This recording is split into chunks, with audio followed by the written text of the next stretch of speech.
দুনিয়ার সমস্ত পয়গম্বর অত্যাচারিত হলেন।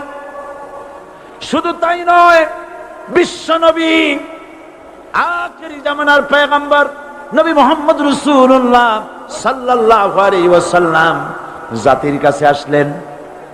তিনি এসে বললেন, ইয়া আইয়ুহান নাস কুলু লা ইলাহা ইল্লাল্লাহ। প্রথম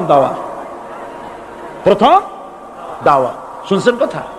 রাসূলুল্লাহ বলছেন, ও জাতি, আমার রাসূল তো মক্কার রাসূল না শুধু, মদিনার রাসূল না শুধু, আরবি ভাষা ভাষীদের রাসূল না শুধু, আমার নবী কি নবী? চিল্লায় বলেন। তাই তিনি বলেছেন, ও বিশ্বের মানবতা, বিশ্বের মানব গোষ্ঠী, যদি মুক্তি পেতে চাও, নাজাত পেতে চাও, উচ্চারণ করো, বিশ্বাস করো, আমল করো, বলো লা ইলাহা ইল্লাল্লাহ। জোরে পড়েন, লা ইলাহা ইল্লাল্লাহ, লা ইলাহা ইল্লাল্লাহ মুহাম্মাদুর রাসূলুল্লাহ। আবু জাহেল বুঝছিল কলেমার অর্থ? কথা বলেন না কেন? আবু জাহেল বুঝছিল? উতবা, সাইবা, মুগিরার গোষ্ঠীরা বুঝছিল? বুঝেছে। তারপরে তারা চিন্তা করলো যে সর্বনাশ তো করছে, লা ইলাহা, কোন ইলাহ নাই, আইনদাতা নাই, বিধানদাতা নাই, তাহলে আমরা কি ঘরে বসে বসে কি করব? উনি নতুন একজন ইলাহ নিয়ে আসছে, আল্লাহ ছাড়া কোন ইলাহ নাই, তাহলে আমাদের কাজটা কি? প্রথমে তারা চেষ্টা করলো যে একটু দেখি নরম নরম ভাবে হয় নাকি। চলে গেল আবু তালেবের কাছে, আসে না হাদিসে বললো, আবু তালেব, তুমি তো কুরাইশদের নেতা, তোমার ভাইয়ের ছেলে কয়টাই কি? কি আশ্চর্যজনক কথা! লা ইলাহা ইল্লাল্লাহ, আল্লাহ ছাড়া কোনো ইলাহ নাই, তা আমরা করব কি? তোমার ভাতিজাকে বুঝাও লা ইলাহা ইল্লাল্লাহর দাওয়াত বন্ধ করে দিক, এর বিনিময়ে টাকা লাগে টাকা দেব, সোনা লাগে সোনা দেব, যত সুন্দরী মেয়ে চায় তাও দেব, নেতৃত্ব চায় তাও দেব, তবু যেন কালেমার দাওয়াত না দেয়। আসিনে কা হাদিসে আছে কিনা? নবীজি যখন বাড়ি ফিরলেন, চাচা আবু তালেব নিজের কলিজার টুকরা সন্তান হযরত জাফর আলীর চাইতে তিনি ভালোবাসতেন কলিজার মতো করে মুহাম্মদ সাল্লাল্লাহু আলাইহি সাল্লামকে। বলছে, বাবা, এমন কথা কেন বলো যাতে লোকেরা খেপে যায়? এই কথাগুলি বলো না, ওরা আমার কাছে এই সব প্রস্তাব দিয়ে গিয়েছে। রাসূলুল্লাহ প্রস্তাব শুনে এগ্রি করলেন। জি, আমার নবী বলেন, ও আমার চাচা আবু তালেব, প্রস্তাবকারীদেরকে শুনিয়ে দিন। হুজুরের সাথে তখন অনেক লোকজন নাকি? অনেক অস্ত্রপাতি? কিচ্ছু নাই, আল্লাহর শক্তি ছাড়া কিছুই না। আমার নবী বলেন, ও আমার চাচা আবু তালেব, প্রস্তাবকারীদেরকে শুনিয়ে দেন। যেটা দেওয়া সম্ভব সেটা তো দূরের কথা, যেটা দেওয়া সম্ভব নয় তাও যদি তারা দিতে পারে আমারে, যেমন আকাশের সূর্যটা ধরে এনে ওরা যদি আমার ডান হাতে তুলে দেয়, আকাশের পূর্ণিমার চাঁদটা ধরে যদি বাম হাতে আমার তুলে দেয়, এর বিনিময়ে এক মুহূর্তের জন্য তাওহীদের দাওয়াত আমি বন্ধ করে দেব না। সুবহানাল্লাহ। রাসূল করিম সাল্লাল্লাহু আলাইহি ওয়াসাল্লাম তাদের এই প্রস্তাবকে যখন গ্রহণ করলো না, কাফেরেরা বুঝলো। আমি আগেই বলেছি, তিন শ্রেণীর লোক বাধা দিয়েছে। কয় শ্রেণী? প্রথম শ্রেণী কি?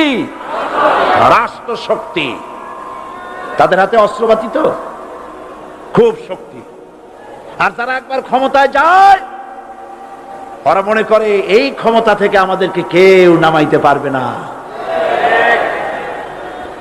বিংশ শতকের শ্রেষ্ঠ মুজাদ্দিদ আল্লামা সৈয়দ আবু দাওয়া মওদুদী রাহমাতুল্লাহ আলাইহি তিনি এক জায়গায় লিখেছেন, স্বৈরাচারীরা তার পতনের সমস্ত ছিদ্র বন্ধ করে, কিন্তু একটা ছিদ্র বন্ধ করতে পারে না, মনের ভুলে সে ছিদ্রটা থেকেই যায়, যেই ছিদ্র দিয়ে আসলে তার পতনটা হবে। ক্ষমতায় গিয়ে মনে করে চিরকাল ক্ষমতায় থাকবো। ভারতের প্রধানমন্ত্রী পণ্ডিত জওয়াহরলাল নেহেরু রাঁচি পাগলাগারদে গিয়েছেন, মেন্টাল হসপিটাল। পাগলেরা নেহেরুকে দেখে আশ্চর্য হয়ে গেছে, এত সুন্দর মানুষ, মাথায় কিস্তি টুপি, গায়ে শেরওয়ানি, মুসলমানি ড্রেসই আলাদা, যদিও তিনি হিন্দু ছিলেন, পরেছেন মুসলমানি ড্রেস। শেরওয়ানি কাদের পোশাক? কাদের পোশাক? হাতে ছড়ি নিয়ে হাঁটা, স্টাইল করে, সুন্দর পাজামা, সুন্দর টুপি, সুন্দর সাজসজ্জা করে মুসলমানদের ড্রেস। এই ড্রেস পরে তিনি গিয়েছেন, সবসময় যে ড্রেস তিনি পরতেন। পাগলেরা জিজ্ঞেস করছে, তুমি কে গো? উনি বলছেন, আমারে চেনো নাই? আমি ভারতের প্রধানমন্ত্রী পণ্ডিত জওহরলাল নেহেরু। পাগলেরা বলছে, ও সেই কথা। আমরাও যখন একুইটালে আসছিলাম, এই তোমার মতো লম্বা লম্বা কথা আমরাও বলছি। থাকো আমাদের সাথে কিছুদিন, তোমার মাথাও ঠান্ডা হয়ে যাবে। ক্ষমতায় যারা থাকে, ক্ষমতার মোহে চতুর্দিকে অন্ধকার দেখে, মনে করে আমার পতন আর হবে না। কিন্তু তোমাকে বধিবে যে গোকুলে বাড়ি শেষে। গাড়ির চাকা সব সময় উপরে থাকে না। গাড়ির চাকা সব সময় উপরে থাকলে গাড়ি তো চলবেই না। গাড়ির চাকা ঘোরে বলেই তো গাড়ি চলে। সুতরাং এই উপরে, তোমার চাকা উপরে এখন আছে বলে, তোমার দলের চাকা উপরে আছে বলে যারা মানুষের উপরে জুলুম করছো, আলেমদেরকে ধরতেছো, মুসল্লিদেরকে ধরে ধরে জেলে ঢুকাচ্ছ, সময় আসবে এমন ইন্দুরের গর্ত অপমানা পালাবার জন্য।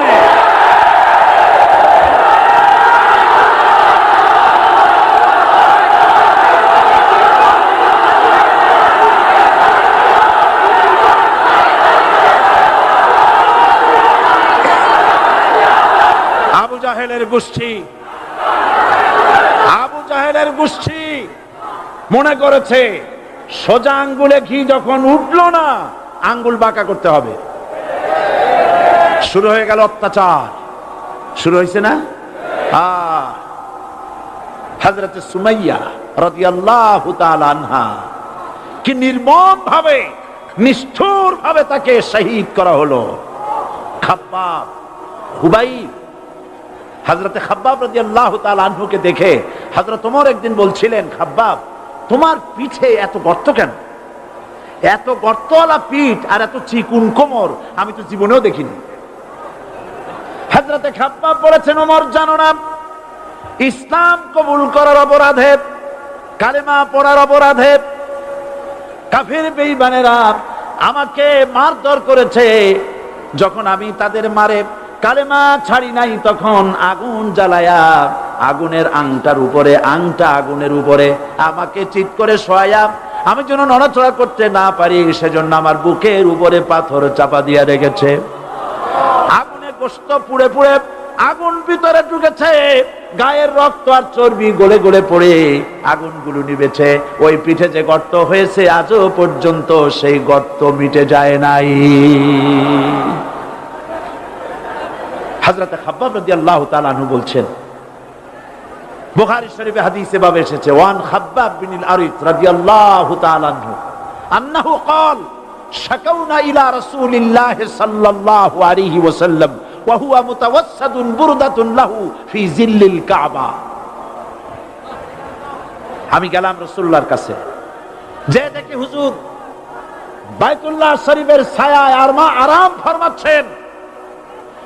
আমি কাছে গিয়া বললাম, আলা তাস্তানসিরু লানা, আলা তাদউ লানা ইয়া রাসূলুল্লাহ। হে রাসূল, আপনি কি আমাদের জন্য দোয়া করবেন না? আপনি কি আমাদের জন্য আল্লাহর কাছে সাহায্য প্রার্থনা করবেন না? মার খেয়ে খেয়ে তো শেষ হয়ে গেলাম। শুনতেছেন আপনারা? আল্লাহর নবী উঠে বসলেন, বললেন, খাব্বাব শোনো, তোমাদের আগে যারা এই পৃথিবীতে এসেছিলেন দ্বীনের দাওয়াত দেওয়ার জন্য, সমকালীন রাষ্ট্র শক্তি তাদেরকে ধরতো, ফায়ুখাজুর রাজুলু ফায়ুহফারু লাহু ফিল আরদ, তার জন্য তারে ধরে নিয়ে মাটির মধ্যে গর্ত করত, ফায়ুজআলু ফিহা, এরপরে সেই গর্তের ভিতরে তাকে কোমর পর্যন্ত গেড়ে দিত। সুম্মা ইউতা বিল মানশাব, এরপরে করাত আনা হতো, ফায়ুদাউ আলা রাসিহি, এরপরে করাতটা মাথার উপরে রাখা হতো, ফায়ুজআলু নিসফাইন, এরপরে করাত দিয়া চিরে চিরে জীবিত মানুষটাকে দ্বিখণ্ডিত করে ফেলে দিত। মা ইয়াসুদ্দুহু যালিকা আন দীনি, এত কষ্ট দেওয়ার পরেও, এত জুলুম করার পরেও দ্বীনের দায়ীদেরকে এক চুল পরিমাণ আল্লাহর রাস্তা থেকে তারা সরাই দিতে পারে নাই। ওয়াল্লাহি, ও খাব্বাব, আমি আমার আল্লাহর নামে কসম করি। ও মুসলমান, কে কসম করতেছে? আল্লাহ রাসূল। আমি আমার আল্লাহর নামে কসম করি, ওয়াল্লাহি লা ইউতাম্মান্নাল্লাহু হাযাল আমর হাত্তা ইয়াসির রাকিবু মিন সানা ইলা হাযরামাউত।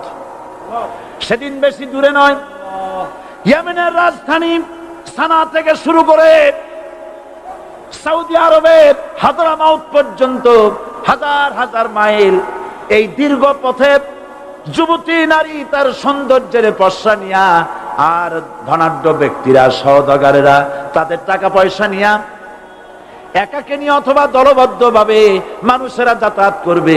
লা ইয়াখাফু ইল্লাল্লাহ, মানুষের মনের মধ্যে কোনো ভয় থাকবে না।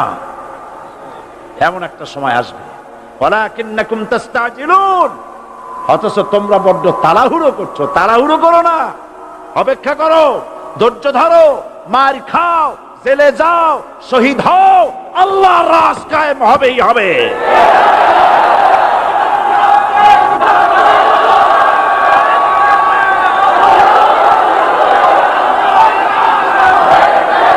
বিল্ডিং থেকে শিক্ষা গ্রহণ করুন।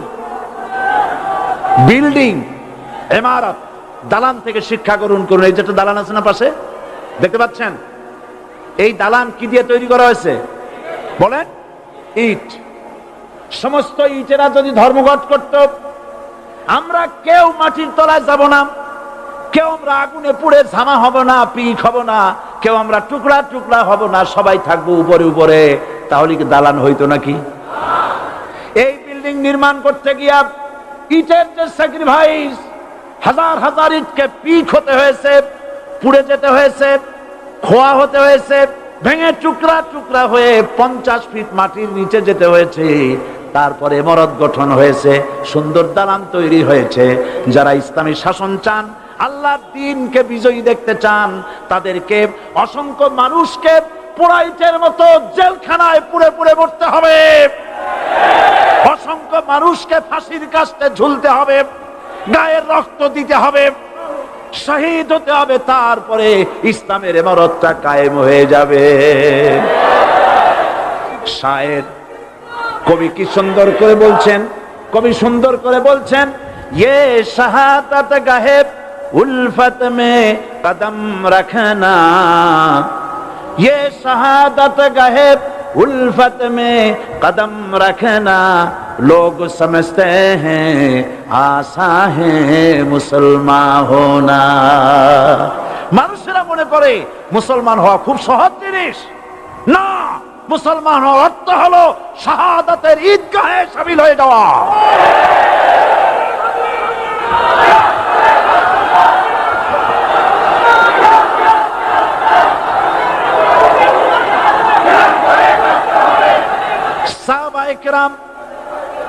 সাহাবায়ে কেরাম মার খেলেন, এবার স্বয়ং আল্লাহর নবীর গায়ে হাত তুলল।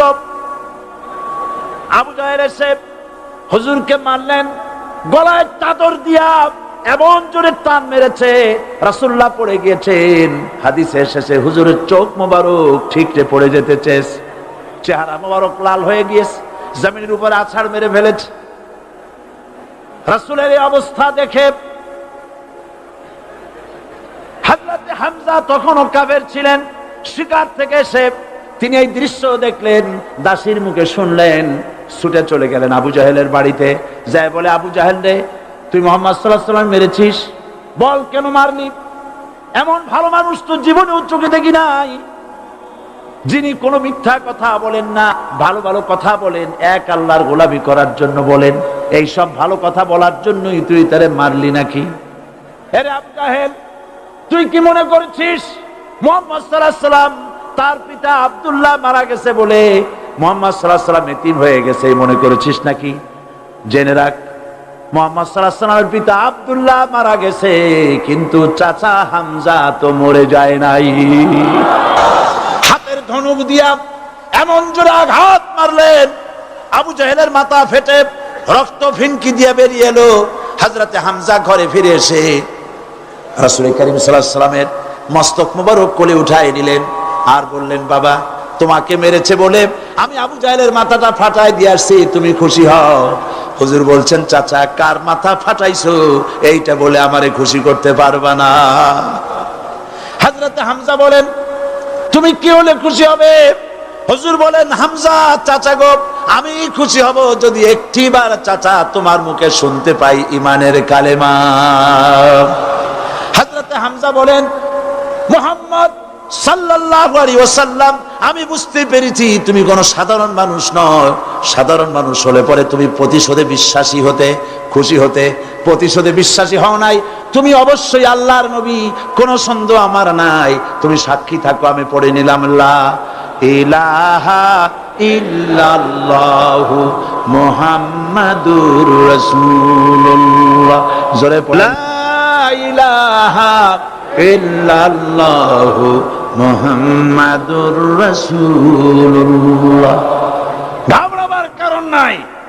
এর অর্থ এই নাই যে আপনারা কালেমার দাওয়াত দিবেন আর রাষ্ট্রশক্তি আপনারে পিটাইতেই থাকবে, আপনার কোনদিন আপনার সুদিন ফিরে আসবে না। বিষয়টা কি এমন না। আমার আল্লাহর ওয়াদা শুনুন, ওয়ালা তাহিনু ওয়ালা তাহজানু ওয়া আনতুমুল আলাউনা ইন কুনতুম মুমিনিন। মুমিন যদি হও আমি তোমাদেরকে বিজয় দান করব। সুবহানাল্লাহ বলেন। আজ যদি আমাদের উপরে বিপদ এসে থাকে তাহলে তার একমাত্র কারণ পূর্ণাঙ্গ ঈমানের অভাব আমাদের মধ্যে রয়েছে, ঠিক কিনা? আজ পৃথিবীতে সবথেকে মার খায় কারা? চিল্লায় বলো। আলজেরিয়ায় কারা? বসনিয়ায় কারা? চেচনিয়ায় কারা? প্যালেস্টাইনে কারা? প্যালেস্টাইনের মুসলমানদেরকে মেরে মেরে শেষ করে দিল। দেখছেন ছবিতে না? দেখেন না? প্যালেস্টাইনের মুসলমানদের যে কে যখন মারা হচ্ছে, বাংলাদেশের প্রধানমন্ত্রী তখন আমেরিকায় ক্লিনটনের সঙ্গে কথা বলতেছেন। তিনি ক্লিনটনের কাছে তার পিতৃ হত্যার জন্য দায়ী সাজাপ্রাপ্ত 3 জন ব্যক্তিকে ফেরত চাচ্ছিলেন। আমার দৃষ্টিতে এটা কোনো অপরাধ নয়। সন্তান তার পিতার প্রতি আকর্ষণ থাকবে, আমার আপত্তি সেখানে। আপনি প্রধানমন্ত্রী, শুধু শেখ পরিবারের প্রধানমন্ত্রী নন, শুধু আওয়ামী লীগের প্রধানমন্ত্রী হওয়া উচিত নয় আপনার। আপনি পৃথিবীর দ্বিতীয় বৃহত্তম বাংলাদেশের 12 কোটি মুসলমানের প্রধানমন্ত্রী। পিতৃ হত্যার আসামি ফেরত চাইলেন, কিন্তু বিল ক্লিনটনের আশ্রয় প্রশ্রয় লালিত পৃথিবীর অসভ্য জাতি সন্ত্রাসী ইহুদিরা প্যালেস্টাইনের মুসলমানদেরকে পাখির মতো গুলি করে হত্যা করছে। আপনি কেন এর জবাব চাইলেন না?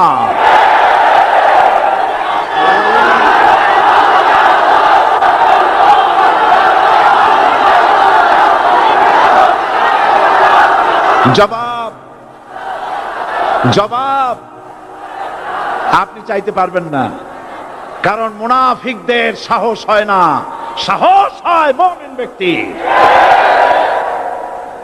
বিল ক্লিনটনকে বলা দরকার ছিল, এই ইসরায়েলকে তোমরাই বসিয়েছো, মধ্যপ্রাচ্যের বিষ ফোড়ায় পরিণত করেছো তোমরা। তবে হ্যাঁ, যুরিবাত আলাইহিমুয যিল্লাতু ওয়াল মাসকানা ওয়া বাউ বিগাদাবিন মিনাল্লাহ। আল্লাহর গজব আসবে, ইহুদিরা পৃথিবী থেকে নিশ্চিহ্ন হবেই হবে ইনশাআল্লাহ। দেখেছেন তাকায়া প্যালেস্টাইনে ইসরায়েলিরা হেলিকপ্টার, গানশিপ, কামান, বোমা নিক্ষেপ করছে, আর প্যালেস্টাইনের শিশু কিশোর যুবকেরা ইহুদিদের নিক্ষিপ্ত বোমা আর কামানের মোকাবেলা করতেছে পাথর দিয়ে। আমি আমার অন্তরের অন্তঃস্থল থেকে ধন্যবাদ জানাই, মোবারকবাদ জানাই খালিদ বিন ওলীদের উত্তরসূরি, খাব্বাব খোবাইবের উত্তরসূরি প্যালেস্টাইনের ওই সব যুবকদেরকে যারা কাফের বেঈমান ইহুদিদের মোকাবেলা করতেছে ইট আর পাথর দিয়ে। আর আমি আমার অন্তরের অন্তঃস্থলের সমস্ত ঘৃণা দিয়ে আমি ধিক্কার জানাই পৃথিবীর মুসলিম শাসকদেরকে, যারা মুসলমানদের মার দেখে চুপ করে যারা বসে আছে।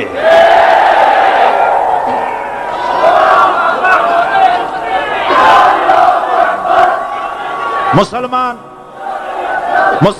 যদি মুসলমানের মতো হয় 10 জন যথেষ্ট। কয়জন যথেষ্ট? কোথায় আছে কথা? আল্লাহ পাক কোরআন শরীফের মধ্যে বলেছেন, একজন যদি হও ইমানদার মুত্তাকি 10 জনের উপরে বিজয়ী হবে। 10 জন যদি হও 100-এর উপরে বিজয়ী হবে। 100 যদি হও 1000-এর উপরে বিজয়ী করব। জোরে বলেন সুবহানাল্লাহ। কবি বলতেছেন, ফিজায়ে বদরে পয়দা কুন ফেরেশতে তেরি নুসরত কো উতার সকতে গর্দু সে কতর আন্দর কতর আবি। বদরের মুসলমানদের মতো ঈমান আনো, তাহলে আকাশ থেকে কাতারে কাতারে ফেরেশতা নাজিল করে দিয়ে আল্লাহ পাক তোমাদেরকে সাহায্য করবেন। সুবহানাল্লাহ। সে আল্লাহ আছে না নাই? জোরে বলেন, আছে না নাই?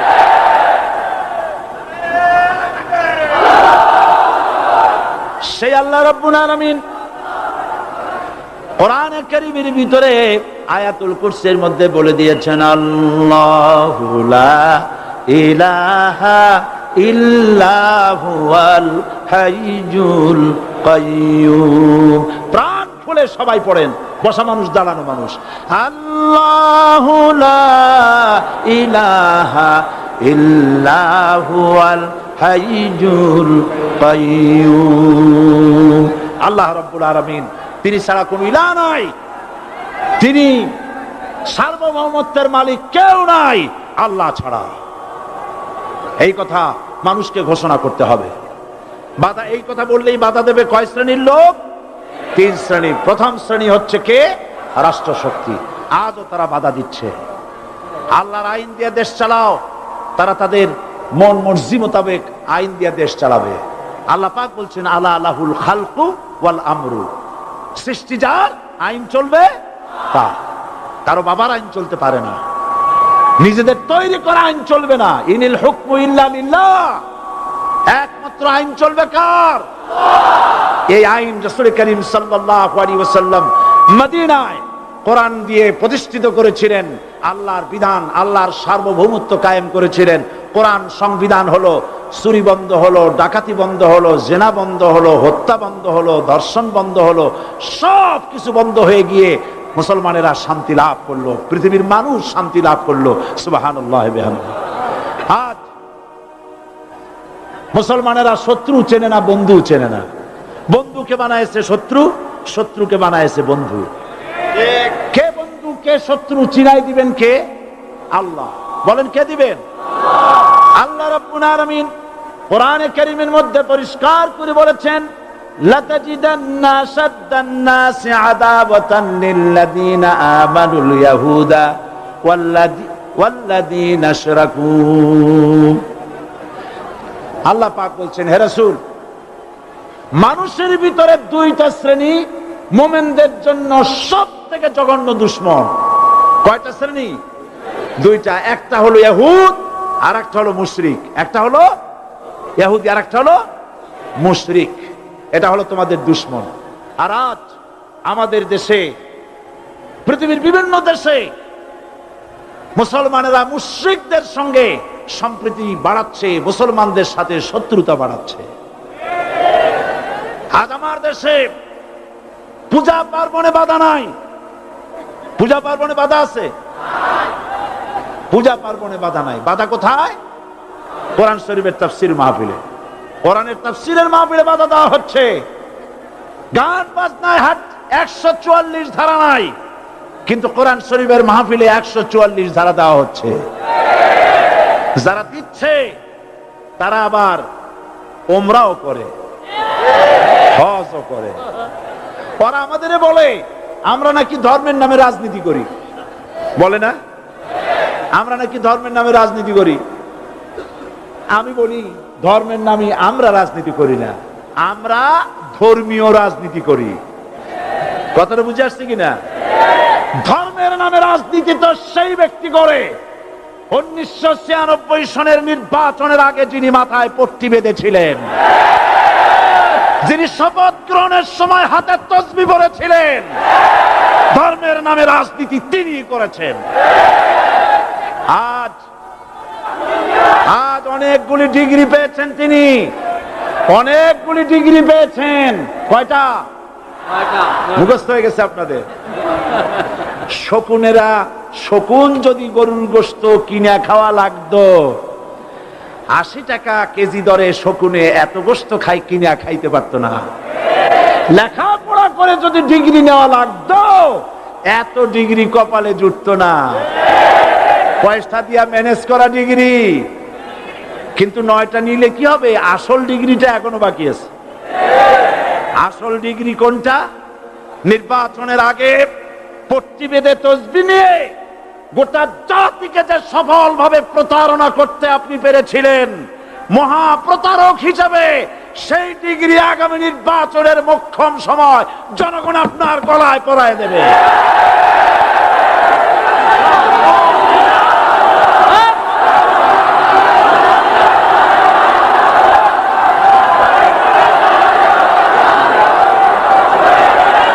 সুতরাং ধর্মের নামে রাজনীতি নয়, আমরা ধর্মীয় রাজনীতি করি, আমরা এই কোরআনের রাজনীতি করি।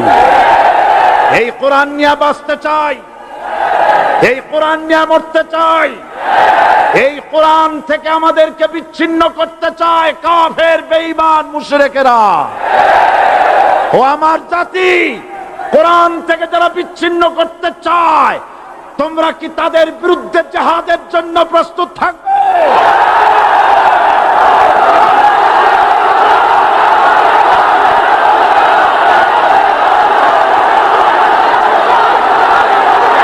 বসেন, বসেন, বসেন, বসেন, বসেন। আমি বুঝতে পেরেছি বিষয়টা কি। আসরের পরের থেকে বসা তো, সুযোগ পাইয়া খাড়া হইয়া কোমর সোজা করলেন। বসেন, সবাই বসেন। কোমর সোজা হয়ে গেছে, বসেন। এত বড় মাহফিল, জীবনে আর একটা পাবো নিশ্চয়তা আছে কি? জোরে বলেন, আছে? আজ আমাকে কথা বলতেই হবে ইনশাআল্লাহ, কারণ আগামীতে আবার আপনাদের সাথে দেখা হবে কিনা আমি জানি না। কথা বলতেই হবে। বসেন, কেউ দাঁড়িয়ে থাকবেন না। আমি দেখতে পাচ্ছি বাংলাদেশের ভাগ্য আকাশে উত্তর গগনে কালো মেঘ জমা হয়েছে, ঝড়ের পূর্বাভাস লক্ষ্য করছি। যদি মোকাবেলা করতে না পারেন সক্ষম ভাবে, এমন অন্ধকার গাঢ় কালো অমাবস্যার রাত আসতে পারে যার সুবে সাদেক হওয়া অসম্ভব। সুতরাং আপনারা কি কাপুরুষের মতো কাফের মুশরিকদের গোলামি করে মরতে চান? বিড়ালের মতো 500 বছর বেঁচে থাকার কোনো লাভ নাই। সিংহের মতো 1 ঘন্টা বাঁচতে চাই। আমাদেরকে বলা হয় সাম্প্রদায়িক উস্কানিমূলক কথা নাকি আমি বলি। পত্রপত্রিকা দিছে না তারা? সাম্প্রদায়িক উস্কানি কথা, সাম্প্রদায়িক উস্কানিমূলক কথা বলি। সেই জন্যই বোধহয় শত শত মুসলিম আমাদের কাছে এসে মুসলমান হয়। মানুষে আর বোকা বানানো যাবে না। যাবে কি? আর বোকা বানানো যাবে? তারপর বলছে কি? এরপরে বলছে, আমাকে বলছে রাজাকার। শুনে রাখো, চট্টগ্রামের লক্ষ লক্ষ জনতা, পার্লামেন্টে যখন আমাকে এই কথা বলা হয়েছিল, আমার পার্লামেন্টের কলিগ জাফরুল্লাহ চৌধুরী সাহেব বসে আছেন এখানে। হ্যাঁ, জাফরুল ইসলাম চৌধুরী বসে আছেন পাশে। প্রধানমন্ত্রী সুদ্ধা, অন্তত 3 শতাধিক পার্লামেন্টের সম্মানিত সদস্যরা সেদিন বসা। 1997 সনের বাজেট বক্তৃতা যখন আমি করতেছিলাম, ডক্টর কুদরতে খোদা, নাম রাখছে কুদরতে খোদা, আসলে গজবে খোদা। এই লোকটি নাস্তিক, ইসলামের চূড়ান্ত দুশমন। তার প্রণীত শিক্ষা ব্যবস্থার যখন সমালোচনা করছিলাম, ট্রেজারি বেঞ্চ থেকে আমাকে বলা হলো রাজাকার। আমি আমার সমস্ত শক্তি একত্রিত করে বলেছিলাম, শুধুমাত্র হিন্দুস্তানের রাজাকারেরাই আমাকে রাজাকার বলতে পারে। আমি বলেছিলাম 1973 সন পর্যন্ত আমি বাংলাদেশের কোন রাজনৈতিক দলের নেতা এবং কর্মী ছিলাম না। আমি রাজাকার নই। আমাকে রাজাকার বলে যদি তাকেও প্রমাণ করতে না পারে 10 কোটি টাকার মানহানি মামলা দায়ের করব। আমার এই বক্তব্য সারা দুনিয়া শুনেছে। পার্লামেন্টে আমার এই বক্তব্য রেকর্ড হয়ে আছে। সেদিন 3 শতাধিক পার্লামেন্ট মেম্বারের কেউ আমার চ্যালেঞ্জ গ্রহণ করেন নাই। যে কোনো ব্যক্তি পার্লামেন্টে গিয়ে আমার বক্তৃতা দেখে আসতে পারেন। এরপরে 1997 সনের 7 অক্টোবর দৈনিক জনকণ্ঠ পত্রিকা যখন আমার বিরুদ্ধে লিখলো, সেই পত্রিকায় সাইদির ওপেন চ্যালেঞ্জ 8ম পাতা, 1997 7 অক্টোবর, এত বড় 2 কলামে হেডিং। সেখানে আমি বলেছি, বাংলাদেশের সকল সাংবাদিক, গোয়েন্দা বিভাগ, বাংলাদেশের সকল বুদ্ধিজীবীকে আমি আমার পিরোজপুরে আমন্ত্রণ করছি।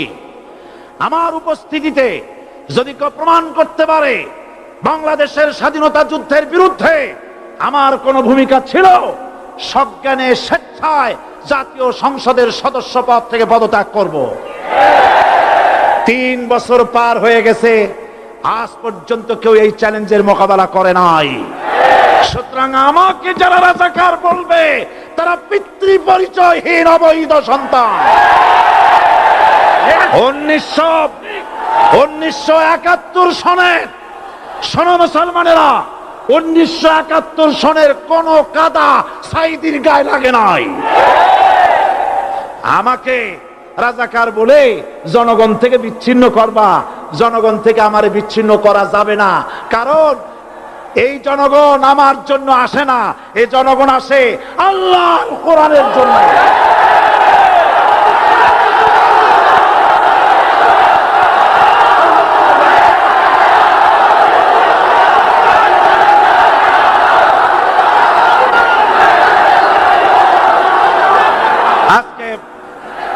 আর যারা ইসলামের কথা বলে, তারাই রাজাকার, তারাই মৌলবাদী।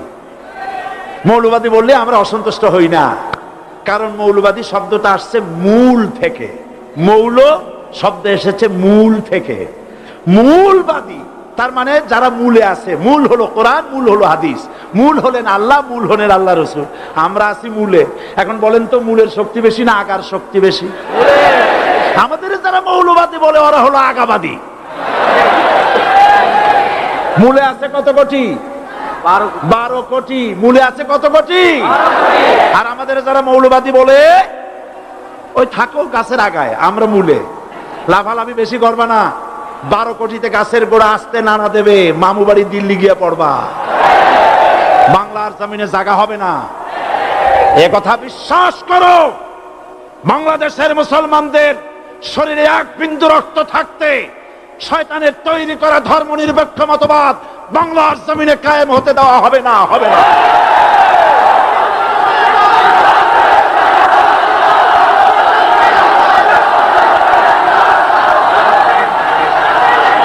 রাসূল করিম সাল্লাল্লাহু আলাইহি ওয়াসাল্লাম কোরআন প্রতিষ্ঠার জন্য আন্দোলন করেছিলেন। আয়াতুল কুরসি আমাদের সে কথাই শিখেছে। আল্লাহ রাব্বুল আলামিন বলেন, আল্লাহু লা ইলাহা ইল্লা হুয়াল হাইয়ুল কাইয়্যুম। প্রাণ খুলে পড়েন, আল্লাহু লা ইলাহা ইল্লা হুয়াল হাইয়ুল কাইয়্যুম। আল্লাহ হচ্ছেন তিনি, যিনি ছাড়া কোনো ইলাহ নাই, আইনদাতা নাই, বিধানদাতা নাই। আমরা মানুষের তৈরি করা আইন মানি না। 12 কোটি মুসলমানের দেশে আইন তৈরি করবে মানুষ, আমরা মানব না। পার্লামেন্টে তৈরি হতে হবে কোরআন দিয়ে, পার্লামেন্টে আইন তৈরি হতে হবে কোরআন দিয়ে। সুতরাং ভয় যতই পান আর যতই ষড়যন্ত্র করেন, 4 দল যখন একত্রিত হয়েছে, ঐক্যবদ্ধ থাকবে, সরকার ঐক্যবদ্ধভাবে গঠন হবে, নির্বাচন ঐক্যবদ্ধভাবে হবে এবং কোরআন হবে, আল কোরআনের পার্লামেন্ট হবে বাংলাদেশে।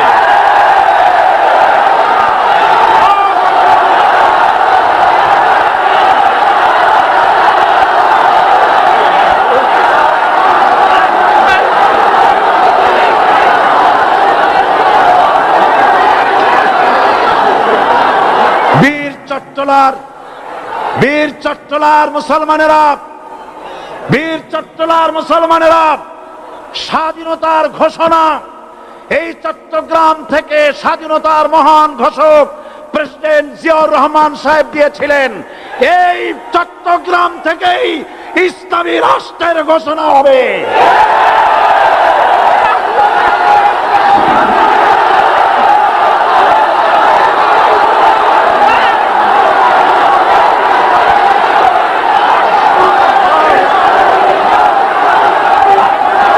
আশাবাদী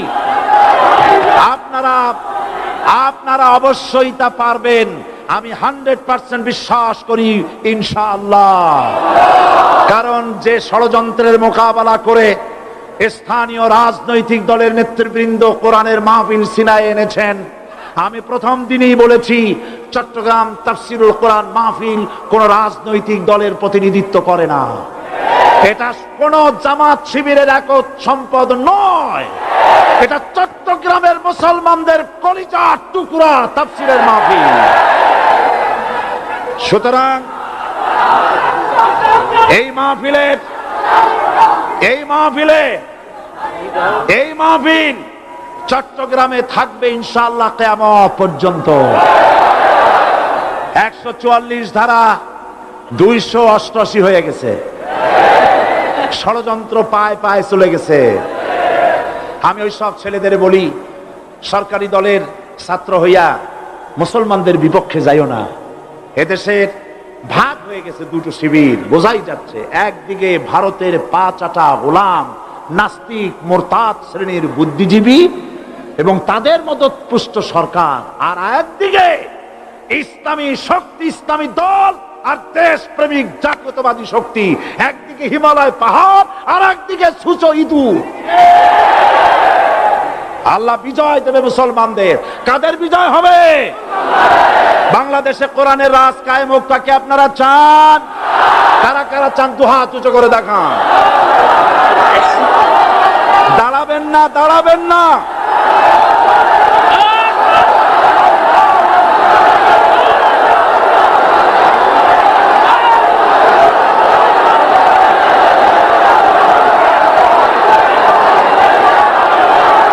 বসুন।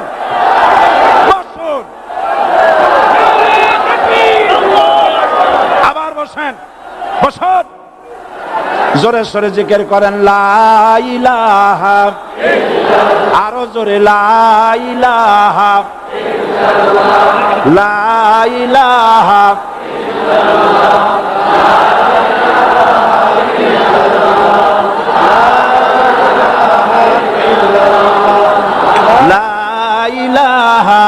ইল্লাল্লাহ লা ইলাহা ইল্লাল্লাহ লা ইলাহা ইল্লাল্লাহ মুহাম্মাদুর রাসূলুল্লাহ। যারা যেখানে দাঁড়িয়েছেন বসুন। 3 শ্রেণীর লোকেরা আল্লাহর কালেমায় বাধা দিয়েছে। কয় শ্রেণী? একটা হলো রাষ্ট্রশক্তি, 2 নম্বরে মনে আছে ধনাঢ্য পুঁজিপতির গোষ্ঠী, ওরাও বাধা দিয়েছে। কারণ ইসলামকে বলা হয় পুঁজিবাদের আশ্রয়স্থল। নাউজুবিল্লাহ।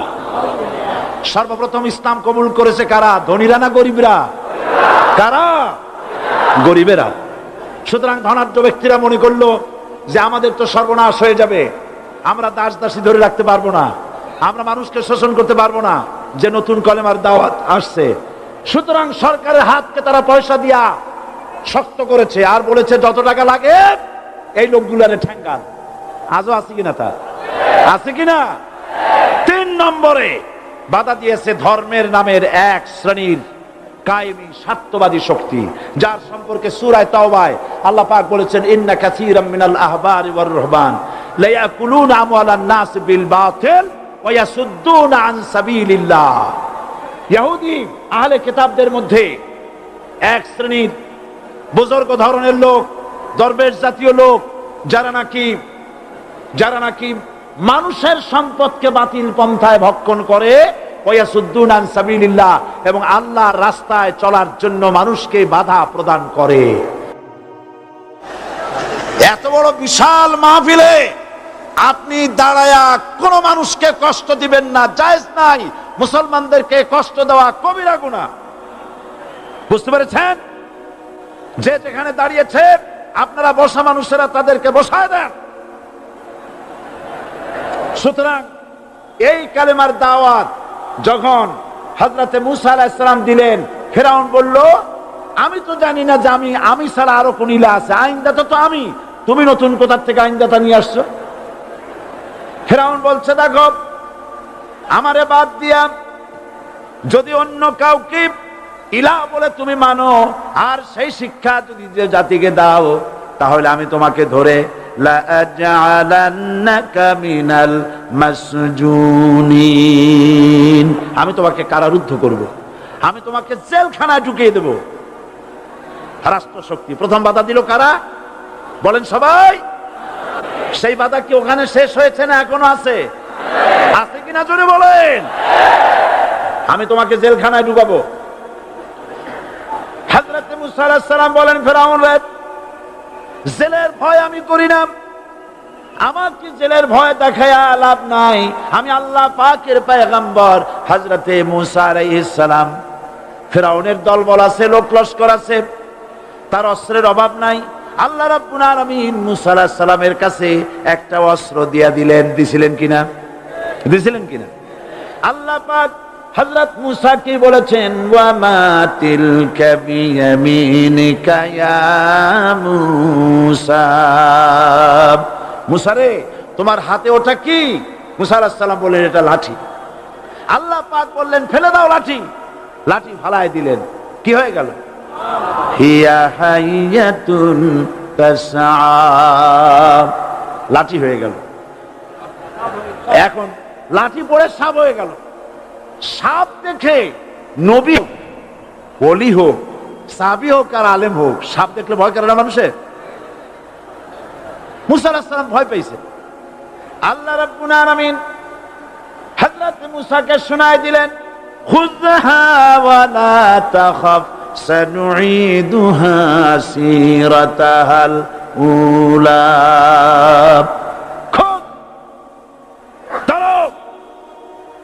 লা তাখাফ, ভয় পেও না। আল্লাহ বলছেন ধরো, ভয় পেও না। ধরার সঙ্গে সঙ্গে স্বাভাবিক অবস্থায় ফিরে আসবে, আবার লাঠি হয়ে যাবে। এখন আল্লাহ বলছেন ধরো, মুসা আলাইহিস সালাম কি ভয় পাওয়া উচিত হবে? উচিত হবে? মুসা আলাইহিস সালাম কি ভয় পাইছিলেন? কারণ হচ্ছে এই দুশমনের শক্তিটা খুব বড়ই দেখা যায়, মনে হয় যেন অনেক বড়, কি জানি কি। আল্লাহ পাক বলছেন, ইন্না কাইদাশ শায়তানে কানা দাঈফা, শয়তানের চক্রান্ত যতই তুমি মনে করো অনেক ষড়যন্ত্রের জাল বিস্তার হয়ে আছে, আল্লাহ কয় কিছুই না, দাঈফা, অত্যন্ত দুর্বল। আল্লাহ পাক বললেন ধরো। মুসা আলাইহিস সালাম সাপ ধরলেন, সঙ্গে সঙ্গে লাঠি হয়ে গেল। ফিরআউন বরদাস্ত করলো না, রাষ্ট্রশক্তির পক্ষ থেকে আক্রমণ শুরু হলো। অপরাধ কি? মুসা আলাইহিস সালামের অপরাধ কি? কি অপরাধ?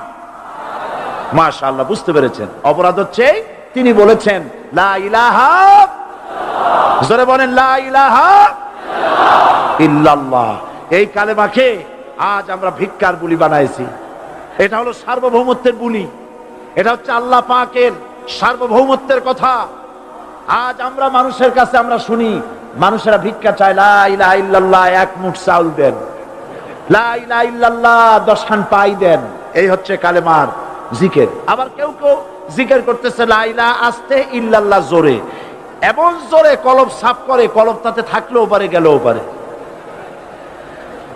এই কালেমার জার, এর আঘাত পয়গম্বররা মেরেছেন। হযরত মুসা আলাইহিস সালাম যখন বলেছেন লা ইলাহা ইল্লাল্লাহ, এই ধাক্কা ফিরআউন বরদাস্ত করতে পারে নাই। দরিয়ায় নীলের ভিতরে আল্লাহ পাক ডুবাইয়ে শেষ করে দিয়েছেন, দেন নাই? হযরত মুসা আলাইহিস সালাম তার উম্মতেরা দরিয়ার পাশে বসে দ্বীনি কথাবার্তা বলতেছেন। এমন সময় ফেরাউন, তার শত্রু হচ্ছে মুসা আলাইহিস সালাম। শত্রু কেন? মুসা কি ফেরাউনের পাকা ধানে মই দিয়েছে নাকি? বলেন আপনারা। তার হালের গরু পিটায় মারছে নাকি? অপরাধ হলো তিনি আল্লাহর জমিনে আল্লাহর আইন প্রতিষ্ঠার কথা বলেছেন। এই শুধুমাত্র এই অপরাধে ফেরাউন তার দলবল নিয়ে 3 দিক থেকে আক্রমণ করেছে। মুসা আলাইহিস সালামের উম্মতেরা ভয় পেয়ে গেছেন। তারা বলছেন ইন্না লামুদরাকুন, আমরা পাকা হয়ে গেছি। 3 দিকে সাড়াশি আক্রমণ, 3 দিকে শত্রু, একদিকে দরিয়া, পালাবার রাস্তা আছে? হযরত মুসা আলাইহিস সালাম ভয় পেয়ে গেলেন, সারেন্ডার করলেন না। হযরত মুসা আলাইহিস সালাম বললেন কাল্লা, কখনো নয়, ভয় পাওয়ার কোনো কারণ নাই। রব্বি সায়াহদিন, অবশ্যই আমার রব আমার জন্য রাস্তা করে দিবেন। ভয় পাইও না, আমার রব রাস্তা করে দিবেন। আল্লাহ রাব্বুল আলামিন হযরত মুসা আলাইহিস সালামকে অর্ডার করলেন, হাতের লাঠি দিয়া দরিয়ার উপরে আঘাত করো। হযরত মুসা আলাইহিস সালাম দরিয়ার উপরে আঘাত করলেন। রাস্তা ছিল দরকার একটার, এক বাড়িতে আল্লাহর হুকুমে লাঠি দিয়ে একটি আঘাত করার সঙ্গে সঙ্গে হযরত মুসার তার সঙ্গী সাথী দরিয়া পার হওয়ার জন্য দরিয়ার মধ্যে দিয়ে আল্লাহ 12টা রাস্তা পয়দা করে দিলেন। সে আল্লাহ আছে না নাই? এত আসতে বলেন কেন? ভয় পাওয়ার কারণ আছে? রাষ্ট্র শক্তি বাধা দিয়েছে সমস্ত নবীদেরকে। কেন? নবীদের চরিত্র খারাপ? জোরে বলেন, নবীদের চরিত্র খারাপ? নবীদের চাইতে মাসুম বেগুনাহ উন্নত চরিত্রের মানুষ আল্লাহর আকাশের নিচে জমিনের উপরে আর হয় নাই। তোমরা যে সামনে তাদের পিছনে দৌড়াও, অমুকের সৈনিক, নেতা নেতা করে মরো, এইসব নেতা যাদের পিছনে দৌড়াও, এই নেতাগুলি, আমি জিজ্ঞেস করি আপনাদেরকে, এই নেতাগুলি জীবনে একবারও জেনা করে নাই? এ ব্যাপারে অনুসারীরা আপনারা কি নিশ্চিত? মিথ্যা কথা জীবনেও কয় নাই, প্রতারণা করে নাই, ঠাট্টা করে নাই, বিদ্রুপ করে নাই, মদ খায় নাই, মানুষ হত্যা করে নাই। কিসের নেতা? নেতা হচ্ছেন সেই ব্যক্তি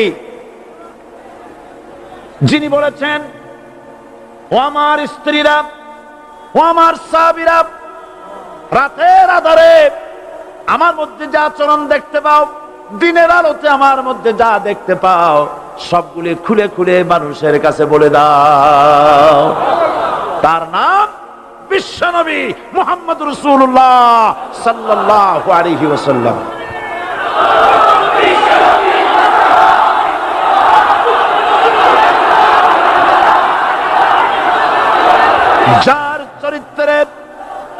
যার চরিত্রের সার্টিফিকেট আল্লাহ রাব্বুল আলামিন নিজে দিচ্ছেন, ওয়া ইন্নাকা লাআলা খুলুকিন আযীম। নবী হে, উন্নত চরিত্রের উপরে আপনি প্রতিষ্ঠিত। সুবহানাল্লাহ। কে সার্টিফিকেট দিচ্ছেন?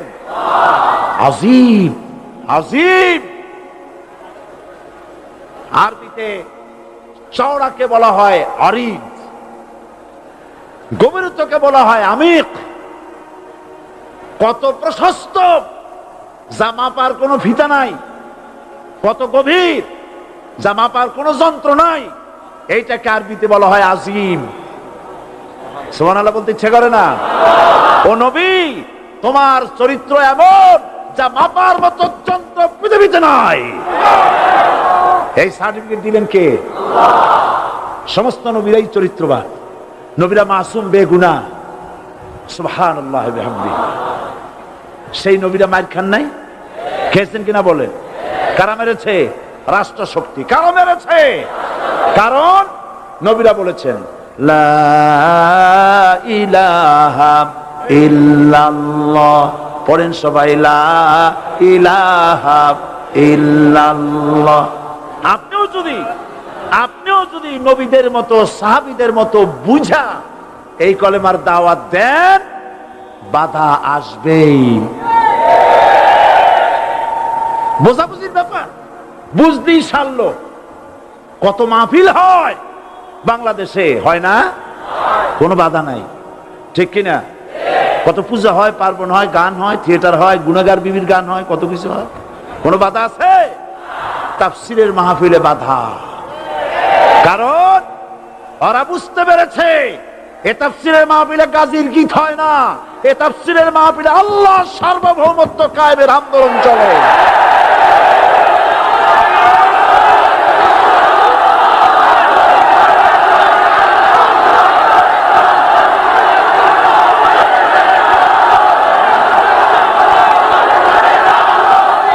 এবার দেখুন, এবার কলেমা বোঝেন, কালেমা বুঝুন।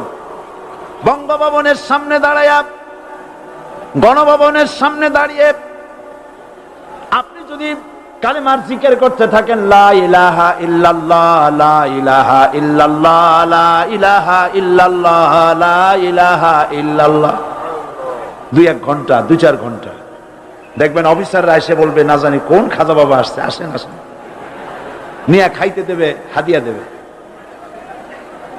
যেহেতু যিনি পড়তেছেন উনি বোঝেন না কি বলতেছেন, আর যারা দাওয়াত দিয়ে নিয়ে গেল ওরা টের পাই নাই যে কি শুনে দাওয়াত দিতেছে। কিন্তু আপনি যদি বঙ্গভবন, গণভবন, সেক্রেটারিয়েট আর পার্লামেন্ট এর ভিতরে ঢুকে যদি বলেন, কোন মানুষের তৈরি করা আইন মানি না, কোন সরকারের সার্বভৌমত্ব স্বীকার করি না, কারো বিধান মানি না, কারো তৈরি করা আইনের সামনে মাথা নত করি না, আল্লাহ ছাড়া কারো বিধান মানি না, হাদিয়া আসবে, খাইতে দেবে, পকেটে টাকা দেবে, খাওয়াবে এক জায়গায় নিয়ে, কোন জায়গায়? লাল দালানে। বোঝাবুঝি। পয়গম্বরেরা দাওয়াত দিয়েছেন আয়াতুল কুরসি ফরজ নামাজ পড়িয়া। দেখছি অনেকেই জামার বুতাম টুতাম খুলিয়া তারপরে জোরে একটা